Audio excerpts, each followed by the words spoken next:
नमस्ते, मेरा नाम निकिता मिश्रा है और आप देख रहे हैं बोलता हिंदुस्तान। प्रधानमंत्री नरेंद्र मोदी इजरायली दौरे पर हैं। स्वाभाविक है कि देश की मीडिया की नजर इस यात्रा पर टिकी हुई है।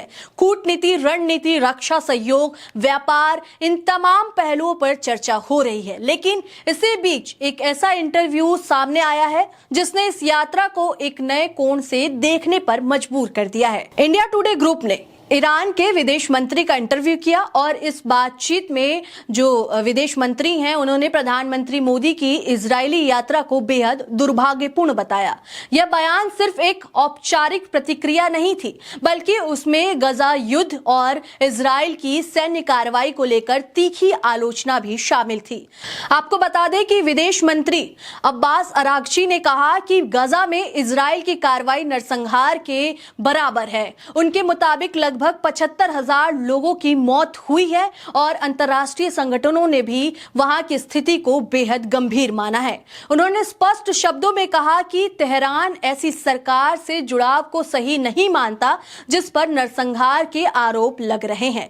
लेकिन ध्यान देने वाली बात यह है कि यह इंटरव्यू ऐसे समय में किया गया है जब पीएम मोदी इजरायल के दौरे पर हैं और आप सबको पता है कि इजरायल और ईरान के संबंध कैसे हैं। ये बताने की जरूरत तो नहीं है कि इजरायल और ईरान के संबंध कैसे हैं और ऐसे समय में आज तक ने ये इंटरव्यू किया है। ज्यादातर अमूमन ऐसा होता है कि जब पीएम मोदी कोई विदेशी यात्रा पर होते हैं या विदेशी दौरे करते हैं तो सभी नेशनल मीडिया पीएम मोदी के एक एक मिनट का लाइव दिखाती है।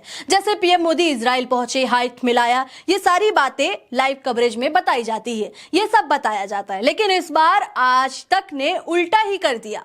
मोदी जी गए इजरायल और आज तक ने ईरान के विदेश मंत्री से इंटरव्यू कर लिया, जबकि इजरायल और ईरान के संबंध अच्छे नहीं है। ऐसे समय में ये इंटरव्यू काफी चर्चा में है और चर्चा का केंद्र भी बना हुआ है। आपको बता दूं कि इंटरव्यू के समय ईरान के विदेश मंत्री ने प्रधानमंत्री मोदी के इजरायल यात्रा को बेहद दुर्भाग्यपूर्ण बताया। यह बयान ऐसे समय में आया है जब पश्चिम एशिया में ध्रुवीकरण तेज है। एक तरफ इजरायल है जिसके साथ भारत ने पिछले सालों में रक्षा और तकनीकी सहयोग को मजबूत किया है। दूसरी तरफ ईरान है जो फिलिस्तीन के मुद्दे पर खुलकर इजरायल का विरोध करता रहा है। भारत पारंपरिक रूप से दोनों पक्षों के साथ संतुलन बनाकर चलने की नीति अपनाता आया है। वहीं आपको बता दें कि ईरान के जो विदेश मंत्री हैं उनके इंटरव्यू में यह उम्मीद भी जताई गई है। इंटरव्यू में उन्होंने ये भी उम्मीद जताई है कि प्रधानमंत्री मोदी अपने दौरे के दौरान फिलिस्तीनियों के अधिकारों और आत्मनिर्णय के सवाल उठाएंगे। यह एक तरफ से सार्वजनिक अपील थी कि भारत सिर्फ रणनीति साझेदारी की बात ना करे बल्कि मानवीय मुद्दों पर भी अपनी आवाज रखे। यहाँ एक और पहलू है, गजा में मानवीय संकट। अंतर्राष्ट्रीय मंचों पर इस मुद्दे को लेकर अलग अलग राय है। कुछ देश इजरायल के आत्मरक्षा के अधिकार की बात करते हैं तो कुछ देश निर्दोष नागरिकों की मौत और मानवीय कानूनों के उल्लंघन पर सवाल उठाते हैं।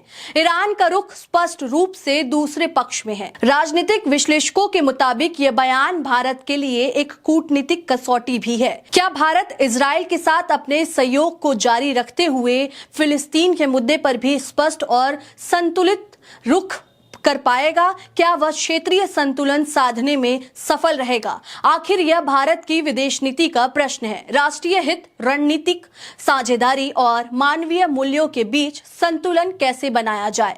ईरान के विदेश मंत्री का बयान मोदी के इजरायल दौरे को लेकर एक अलग रोशनी में दिखाता है। यह सिर्फ एक इंटरव्यू नहीं है, यह इंटरव्यू उस चैनल के तहत लिया गया है जो चैनल आपको बता दें कि आज तक लगातार जब भी प्रधानमंत्री विदेश दौरे पर जाते हैं तो ये तमाम जो मीडिया चैनल है वो एक एक मिनट की लाइव शो दिखाती है। लेकिन इस बार तो मीडिया ने बिल्कुल उल्टा ही कर दिया। जैसे ही प्रधानमंत्री इजरायली दौरे पर गए वैसे ही ईरान के विदेश मंत्री से इंटरव्यू कर लिया गया और अब ये इंटरव्यू काफी चर्चा में है। सोशल मीडिया पे लोग सवाल कर रहे हैं इस इंटरव्यू को पोस्ट करते हुए। फिलहाल इस खबर में इतना ही है। आपको क्या लगता है इस खबर पर, आप क्या सोचते हैं? आप अपनी राय हमें कॉमेंट्स के जरिए जरूर बताएं। तब तक के लिए देखते रहें बोलता हिंदुस्तान। शुक्रिया।